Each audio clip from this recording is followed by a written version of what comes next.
Hello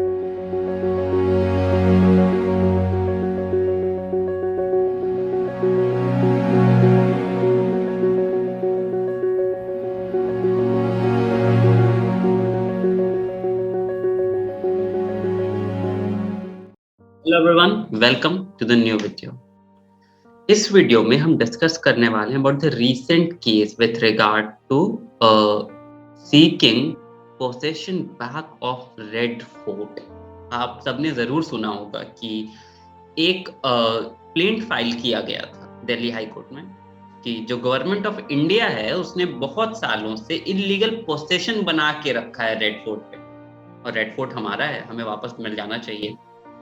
अब इसमें सुल्ताना बेगम जो कि प्लेंटिफ थी, जो पेटिशनर थी या फिर प्लेंटिफ जो भी कहा जाए इस मैटर में, जिन्होंने ये डाला था कोर्ट के सामने, उनका ये कहना था कि जो उनके महरूम हस्बैंड हैं, मतलब जो उनके स्वर्गवासी पति थे, वो ग्रेट ग्रैंडसन थे ऑफ बहादुर अली शाह जफर। अब हिस्ट्री तो सबको पता है कि टिल 1857 वहां पे रेड फोर्ट मुगल्स के पास था। बहादुर शाह अली जफर वहां पे रहते थे।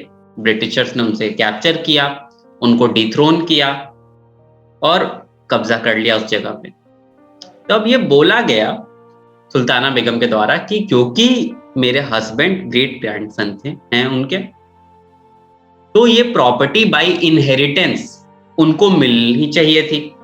हाउएवर इतने सालों से इंडियन गवर्नमेंट गलत तरीके से इलीगल पोसेशन उस पर बना करके रखी हुई, और इसकी वजह से हमें इतने सालों से कोलकाता के एक स्लम में रहना पड़ रहा है। हमारी हालत बहुत खराब है, हमें ये वापस मिल जाना चाहिए। अब एक कॉन्सेप्ट है with regard to limitations.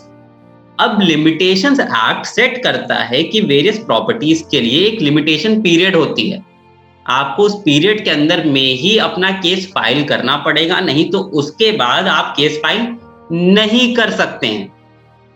However section 5 of the limitations act conditions lay down करता है कि there might be certain situation जिसको कोर्ट कंसिडर कर सकती है, और इन सिचुएशंस में कॉन्डोनेशन ऑफ डिले हो सकता है। इन कंडीशंस में डिले को इग्नोर किया जा सकता है। अब रेड फोर्ट है, वो तो एक इमूवेबल प्रॉपर्टी है, विच मीन्स उसके लिए लिमिटेशन पीरियड कितना होगा, तो 12 साल। For any immovable property limitation period होती है 12 ईयर्स। अब कोर्ट ने यह कहा कि ऑलमोस्ट 150 साल हो गए हैं, 150 साल से भी ज्यादा हो गए। 12 साल तो कब का एक्सपायर हो चुका है, इस पे तो दोनों पार्टी एग्री करती हैं। तो अब यहाँ पे प्लेंटिफ को ये सेटिस्फाई करना था कोर्ट को कि हाँ 12 साल तो कब के जा चुके हैं, पर सेक्शन 5 के अंडर में प्रेजेंट मैटर में कॉन्डोनेशन ऑफ डिले होना चाहिए। अब हमें ये समझना बहुत ज्यादा जरूरी है कि ये जो फैक्चुअल चीजें हैं विथ रिगार्ड टू कि क्या ये उनके सच में लीगल हायर्स हैं या नहीं, ग्रेट ग्रैंडसन हैं या नहीं, बीवी को मिल सकता है या नहीं, ये सारी चीजें बाद में आएंगी। पहले टेक्निकलिटीज पे तो केस एक्सेप्ट हो। कोर्ट में आर्गुमेंट चला, जस्टिस रेखा पिल्लई दिल्ली हाई कोर्ट, वो जज थी, उन्होंने पूछा कि इतना डिले क्यों हुआ है। आर्गुमेंट सामने रखा गया कि जो बेगम है सुल्ताना बेगम, वो इलिटरेट है, वो पढ़ी लिखी नहीं है, इस वजह से उन्हें पता नहीं था।